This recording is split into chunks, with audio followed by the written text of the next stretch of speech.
Esas tierras del rincón las sembré con un buey pando, se me reventó el barzón. ¿Qué significa el barzón? ¿Sabías que esta canción, lejos de ser cómica, es un tema de protesta contra los abusos que los campesinos sufrían por parte de los ricos hacendados? Aquí te cuento la historia detrás de El Barzón, una canción con tintes de protesta, explotación laboral e igualdad de derechos. O al menos, eso cuenta la historia.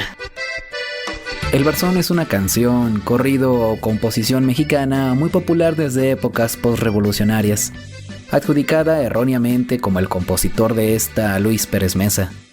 Pero igual y su interpretación, no hay ninguna duda de que es de las mejores y de las que más destacan, quizá hasta con quien la escuchamos por primera vez.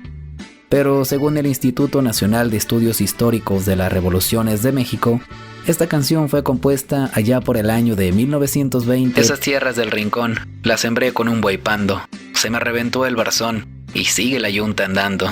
El Barzón es uno de los corridos de la Revolución Mexicana quizá más comprometidos con denunciar la injusticia que sufría tanto el campesinado como el sector agrario.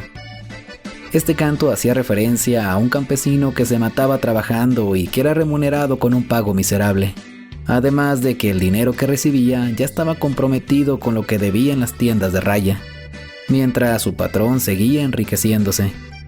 Sin duda alguna, este contexto de explotación fue uno de los detonantes de la Revolución Mexicana. Debido al lugar de nacimiento del autor, esta canción y la relativa cercanía con la comunidad de Viudas de Oriente y o Villa Juárez en Aguascalientes, hoy podría pensarse que se habla del municipio de Rincón de Romos. No obstante, podrá decirse que las tierras del Rincón refieren a la hacienda de Ciénega de Mata, originalmente llamada Ciénega del Rincón.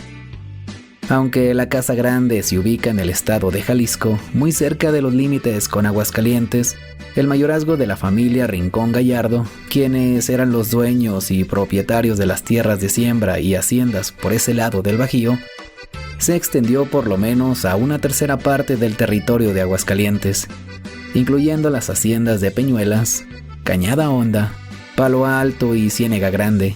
A esta última pertenecían los terrenos ejidales de Viudas de Oriente, lugar de origen del barzón. Pero, ¿qué es un barzón? ¿Cómo se usa o con qué se come? Esa misma pregunta nos hacíamos nosotros. Según se refiere, el barzón es una pieza fundamental de la yunta. Pero ahora, ¿qué es la yunta? La yunta se le llama a dos bueyes o mulas que trabajan aunados, unidos por un yugo, cual es la pieza alargada de madera con dos arcos que se ajustan a la cabeza o cuello de los animales, y que sujeta la lanza de un carro o el timón de un arado, permitiendo que tiren de ellos. Uno de los principales instrumentos usados en la yunta es el arado, cuya función consiste en abrir surcos y remover el suelo antes de sembrar. Las partes del yugo son la mullida, el cornil, los tirantes, la mediana, el pértigo y el famoso barzón, la cual es el anillo por donde pasa el timón del arado con el que se dirigen los animales. Por eso el corrido nos dice, se me reventó el barzón y sigue la yunta andando, haciendo referencia que aunque ya no tenía el control de la yunta, estos, los bueyes, seguían trabajando. El autor continúa mencionando que pase lo que pase con la yunta, él tiene que seguir trabajando, así se doble el timón, se troce el barzón o se pandee el yugo. Él tiene que seguir con la labor que le encaminaron los dueños de la hacienda. También se encuentra a su amada, la cual advierte de que la lluvia está por llegar y si sigue trabajando se puede enfermar, morir y dejarla sola con el niño en los brazos y una gran deuda. Todo esto es una alegoría a la explotación que vivían día a día los campesinos en las haciendas, donde el hacendado, dueño o patrón, se hacía de la vista gorda y limitaba de todo a los pobres trabajadores.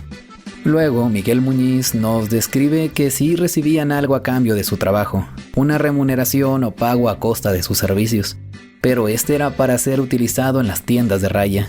Esta era una tienda ubicada dentro de las grandes haciendas y fábricas donde los trabajadores podían adquirir los productos necesarios para su supervivencia.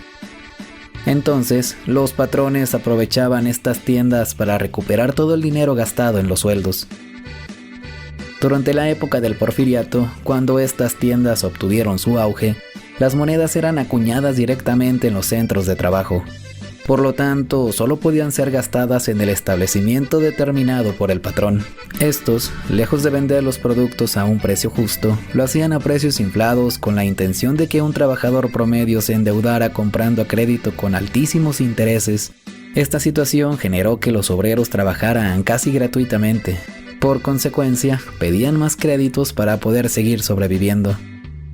Como resultado de la protección que brindaban las leyes de la época a los patrones, los trabajadores eran obligados a trabajar en la misma fábrica o hacienda hasta haber saldado su deuda.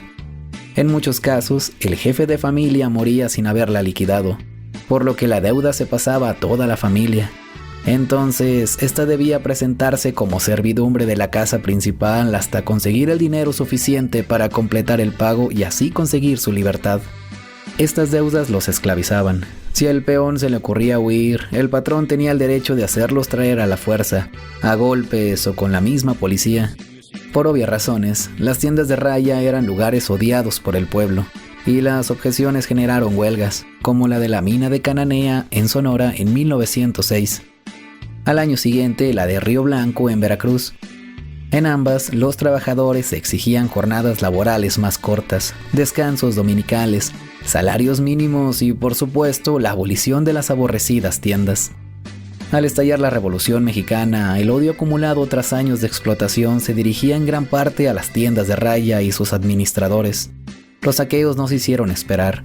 Destruían los establecimientos y robaban lo que se encontraban a su paso. Pero, ¿de dónde proviene el nombre de tiendas de raya?